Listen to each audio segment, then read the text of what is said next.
You're listening to The L Zone. Hello, welcome to the L Zone with me, Latricia Marie, coming to you today with a really cool topic that I think other people should, want to bring up in their circle and pick their brains on this particular topic. This one is how to deal with negative, messy people. Now, I know everybody has dealt with this at one point in time in their life, or you may have been the messy, negative person. Either way it go, you're going to take something from this particular video today. This came up because I was out with a group of people, close-knit group of friends that I have, and we were just talking about this topic, and I was like, man, it was a scenario the person brought up, and I was like, man, that person's messy. Why would they do that? And from there, I was like, I'm going to talk about it on my podcast and see what other people think and pick y'all brains when you comment in the section, subscribe to my channel. But I was like, okay, how do you deal with negative, messy people? I know how I deal with them, therefore I'm bringing you my 3 tips, of course, today. And I was just like, my husband was like, put your stuff out there because you kind of handle that stuff pretty well. Mine is more immediate. I recognize it, okay, and go about my day.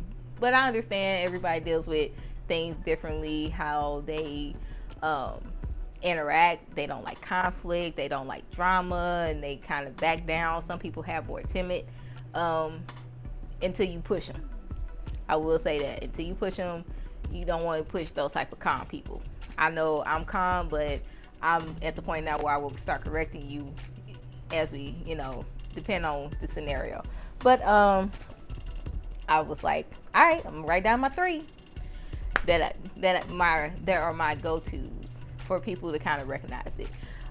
Define what a negative, messy person is first, because you can just not dislike somebody. Don't mean that they negative and just messy.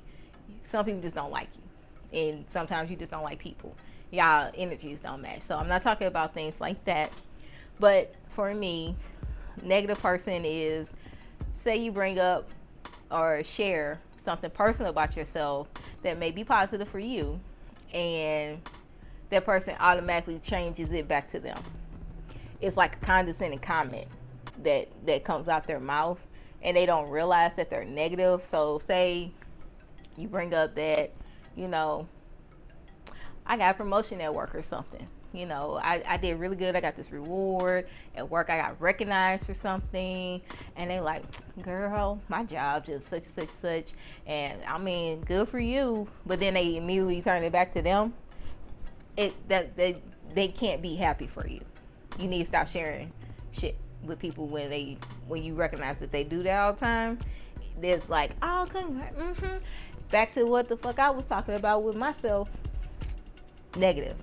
Or they just can't seem to, be in the moment for whatever, it could be your birthday. I'm big on birthdays. I've talked about it before. I'm big on birthdays. So if you come to my birthday, I'm like, it's my day. I'll show up for people and it's their day. I don't bring up anything that's going on with me. I don't talk about nothing regarding me besides, hey, I'm good. We're here to celebrate. Everybody can't do that. They have a negative thing towards you, especially if you've seen them do it for other people. If they show up for other people and they don't show for you, they have a negative thing towards you. Messiness. When people are being messy, they like gossip, they like drama, they like putting you in the middle of their bullshit, or they don't know how to shut up, keep stuff to themselves, or they talk about other people and then think that it's not, like, it's just messy. When you come around, you got to be aware of what you say and do, because you already, you just don't identify it. Maybe it's messy. You just like, that person can't hold water. Let me not, negative, messy, behavior. But you see on Love and Hip Hop. I don't personally watch this show. I don't. If I see it on Instagram, I'm like, okay, I have no idea what those people do or who they are half the damn time, but I know it's just a messy show. If that's your gauge for messy, there you go. But again, it's about what you identify as negative and messy. Those are just examples that I give that I recognize them as. But once you define what that is, and depending on the person, you either have a choice. You can not engage, or you do engage, but with conditions. That is key. If you don't engage, you don't go to outings, you like, no, I'm good. I don't ever need to connect with this person like that because I don't like how this makes me feel. I don't like being connected like that. That's not the image that you're trying to portray. Whatever it is for you or why you decided not to engage, then you don't have nothing to worry about. Don't listen to the rest of this. You walked away already, right? But say it is somebody that you can't just automatically chop, and you like, no, I can engage with this person, but it has come with some type of conditions, especially if you've experienced things with this person or you've seen things that this person does. Of course, it varies from situation, but the principle remains the same. Soon as you decide what those two are, or make a choice on which direction you want to go into, I would say that's one. Two is prep work. Pre-game. In games, people pre-game, they tailgate, they get ready for whatever they about to do. They prep work. So when you prep work for this particular scenario, you already know what you're about to get into with this person. You kind of already know what to expect. At this point, it has nothing to do with them. It's about you at this point. So you have to do the prep work. Prep work looks like, okay, who am I about to deal with? What is the parameters for what is the occasion? Is it birthday, wedding, outing, going out for drinks? Whatever that is, you have created a space to prepare your mind, prepare your spirit, and you know what you're willing to deal with in the scenario. Why I'm doing this is because in between here, you've already allowed it for what kind of negative or messy, disrespectful shit may come out their mouth. You're not finna trip too much in the zone like that because you've already in your mind, I know where I'm finna walk into. Let me prepare myself. You're preparing yourself because after this though, this space over here, because this is the line that they've crossed or your limit, you need to decide. That's part 3. How are you going to react, correct, respond to this person or the situation? Because it can be multiple people, but you still need to prep work to say, all right, in this scenario, I know I can engage with this person to this particular point. For me, I know I can't do one-on-one with people who are negative messy. Don't ask me to go out for drinks by myself with you. I'm not doing it because I already know my filter is completely off. I don't have the headspace to deal with you one-on-one anymore because I've already in my mind put you in a category and I can deal with you in a group setting. Group setting, depending on what the scenario is, again, only you can decide that. In a group setting, I know what I can and cannot deal with. It's easier for me to deal with you in a group setting because then the focus ain't on just me and you at that point. And I can calm myself down a whole lot more than I can on one-on-one because I get up and walk or it's on my face. I can't hide facial expressions. It's never been in me. So, prep work. Knowing what you can and cannot handle.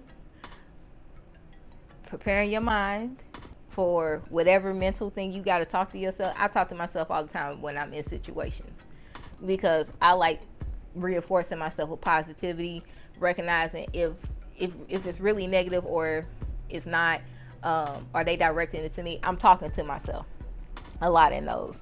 But you need to define what you can handle.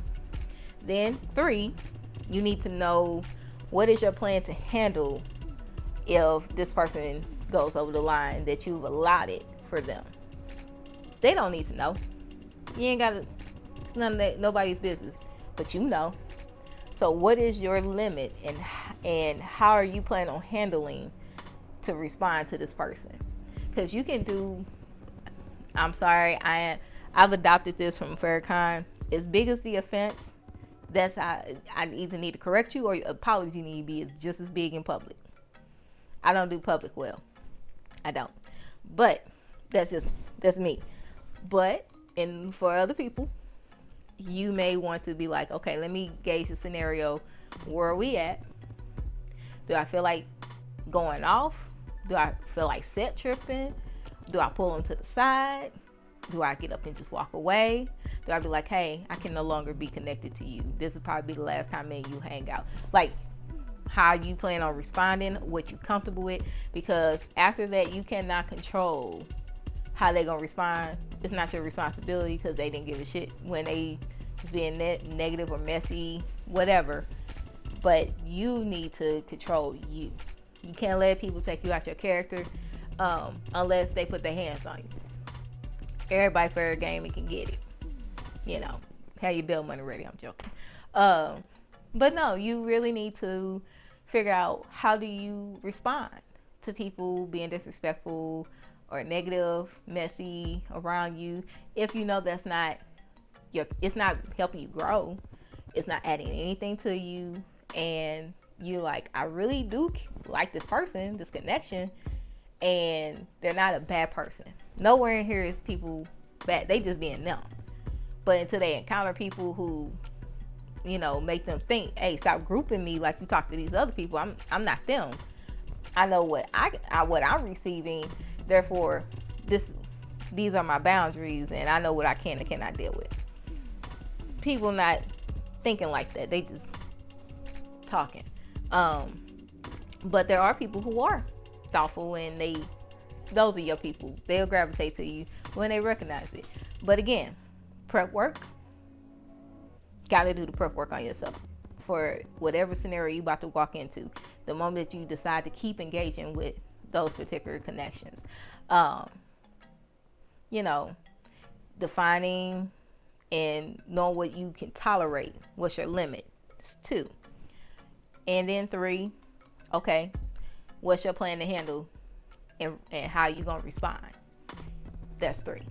Because I guarantee you, those people who you recognize as negative and messy, it is not, they don't get it, and they don't see it.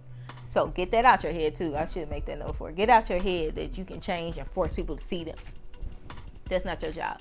This whole video is about how you control you, recognizing what you can deal with, and how to do the work to navigate that. Because it happens. You got people at work that's negative, talking about how bad their job is, and yet they come to work every day. You don't want to keep hearing it, because then it starts to rub off on you, and you start thinking that your job is bad. And you probably cool with where you are at that moment. But how do you get out of that? Okay, man, I'm putting my earbuds in. I can't hear you. I don't really do stuff like that. Or change the subject. It's cool to change the subject. Get that off their mind. Like, hey, I'm not that person. It's real easy to make people aware that you're not that person. Find somebody else. So that's just my 2 cents on that particular topic. Hopefully it helps you. I know it helps me a lot. It minimizes headaches. Being more worried about people's reactions so much. You just walk your path. And who gravitates to you, gravitates to you. It don't make you cold or anything like that, because at the end of the day, it's about you, your mental health, and how you feel about you, or you creating a space, safe spaces for yourself to just be authentically you at that point in this life. You only got this life to make it work, in this form. So let me know what you think about this topic, and hope you had a good listen. Have a good one.